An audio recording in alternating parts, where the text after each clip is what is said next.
There's a cold case in North Carolina that became known by one of the strangest names you'll ever hear: the Sundrop Murders. And for nearly 18 years, the people of Concord were left wondering if anyone would ever be held responsible. The story begins on the morning of June 13, 2008, at the Sundrop Bottling Company in Concord, North Carolina. 59-year-old Donna Barnhardt had worked at the company for 18 years. That Friday was supposed to be a good day. She was planning to leave around lunchtime and head to the beach with her family. Also at the building that morning was 44-year-old Darrell Noles. Darrell wasn't an employee. His wife had dropped him off because he was hoping to apply for a job. Sometime around 10 o'clock that morning, someone entered the bottling company, money was taken from the front office, and both Donna and Darrell lost their lives. By the time police arrived, whoever was responsible was gone, and investigators had a problem. There were no security cameras inside the building. Witnesses reported seeing a man leaving the area on foot, and police immediately began searching. Helicopters circled overhead, canine teams were brought in, checkpoints were established, and eventually investigators released a composite sketch of the person they were looking for.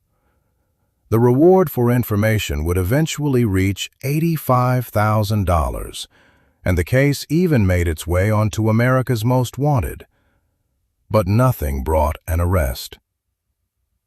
As the years passed, what happened inside that little North Carolina bottling company slowly became one of Concord's most haunting unsolved cases.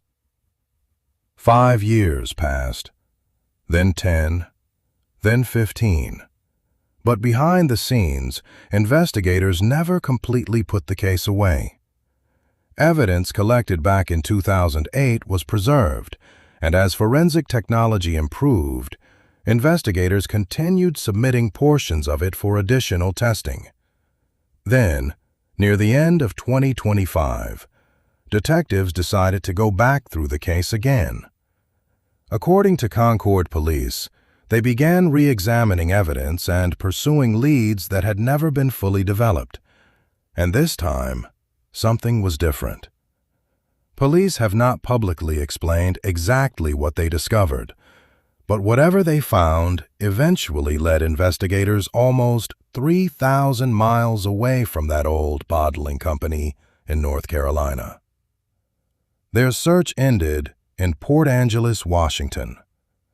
On May 21, 2026, authorities arrested a 43-year-old man named Johnny Stephen Talbert.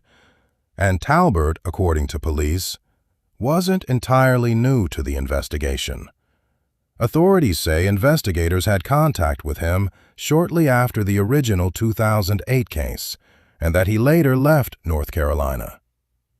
Nearly 18 years later, police had found him on the opposite side of the country. Then, on August 10th, Talbert was brought back to North Carolina. He now faces 2 counts of first-degree murder and a robbery charge, and is being held without bond. Talbert has been charged, not convicted, and the allegations against him will have to be proven in court. But there is still one piece of this story investigators aren't telling us.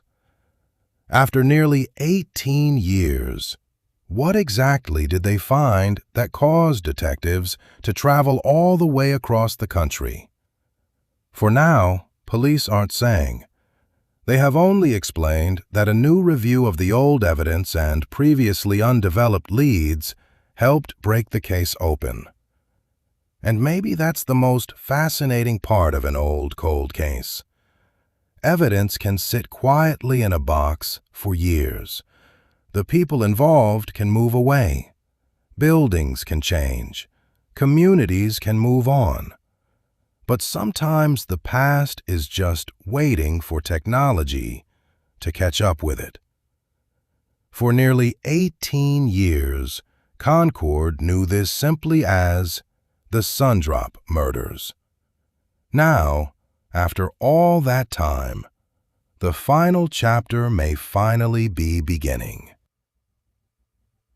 Follow for more forgotten Southern history and mysteries as we travel forgotten roads, where legends linger.